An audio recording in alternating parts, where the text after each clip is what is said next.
Welcome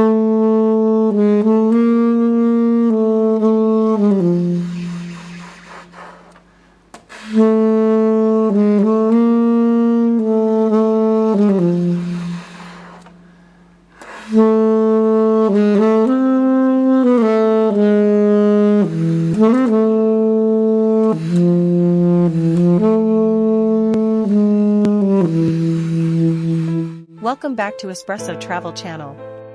Today, we're diving into one of the most iconic locations in film history, the breathtaking Teatro Massimo in Palermo, Sicily. This majestic opera house isn't just a cultural treasure of Italy.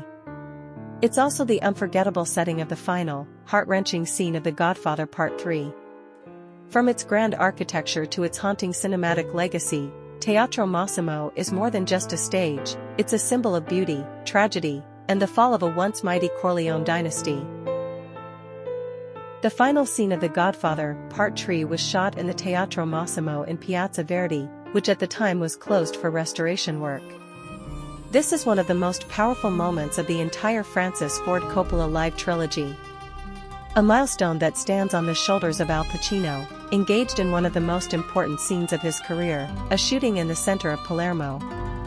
Right on the Teatro Massimo stairs.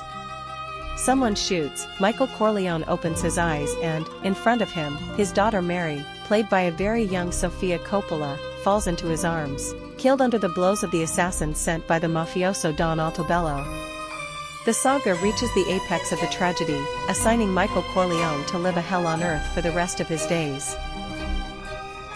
Step inside the Teatro Massimo, and you're immediately transported to a world of elegance and grandeur.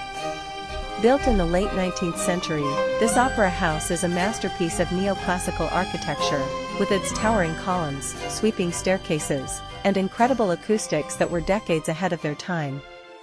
Inside, you'll find gilded balconies, lush red velvet seats, and a breathtaking frescoed ceiling that seems to dance with light.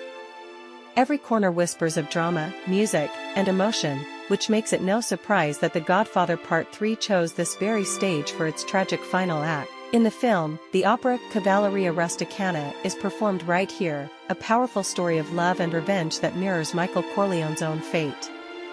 And as the music swells, so does the tension, leading to that unforgettable moment on the grand staircase just outside. One of the most exclusive spots in the entire Teatro Massimo is the legendary Bellini box. Named after the famous Italian composer Vincenzo Bellini, this box is more than just a seat, it's a symbol of prestige and passion for the arts. Positioned at the perfect angle for both acoustics and visibility, it was historically reserved for honored guests, dignitaries, and high society.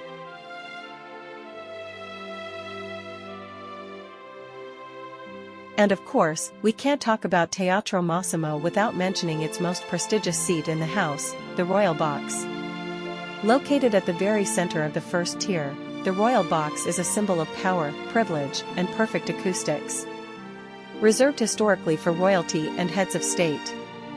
It offers the absolute best view and sound in the entire theater, the sweet spot for opera lovers and dignitaries alike.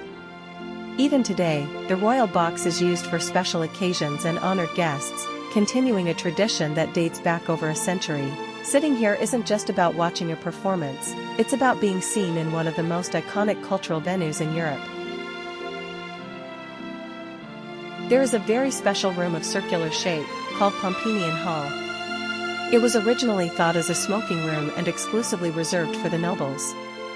It is also called Echo Room for its special acoustics. As you walk towards the center of the hall, you perceive your own voice with a growing echo. All sounds are amplified.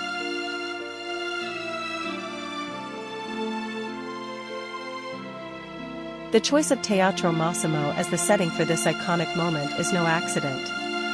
Its elegance, timeless beauty, and deep connection to Italian culture add layers of meaning to the film, underscoring the tragedy of Michael Corleone's life. You don't need to attend a performance to experience the magic of Teatro Massimo. It's open to visitors during the day for guided tours, and trust me, it's well worth it. With a ticket to the tour, was the standard for €12, you'll get to explore the foyer, the auditorium, the Royal Box, and Pompeian Hall, depending on the tour option you choose. You'll walk the same halls seen in The Godfather Part III, stand beneath the stunning ceiling fresco, and soak in the history that lives in every corner. The tours are available in multiple languages, and they usually run several times a day. It's a perfect stop if you're visiting Palermo, especially if you're into history, architecture, or film. And that's a wrap on our journey through the incredible Teatro Massimo in Palermo, a place where history, culture, and cinema come together in unforgettable ways. From its grand architecture and impeccable acoustics to its iconic role in The Godfather Part III, this theater continues to be a living monument to the arts, inspiring all who visit. Whether you're here for the opera, the history, or simply to experience its beauty, Teatro Massimo is a place that leaves a lasting impression. Thanks so much for joining me today. If you enjoyed this deep dive into one of Sicily's most remarkable landmarks, don't forget to like, subscribe, and hit the bell for more cultural explorations like this one. Until next time, see you on the next adventure.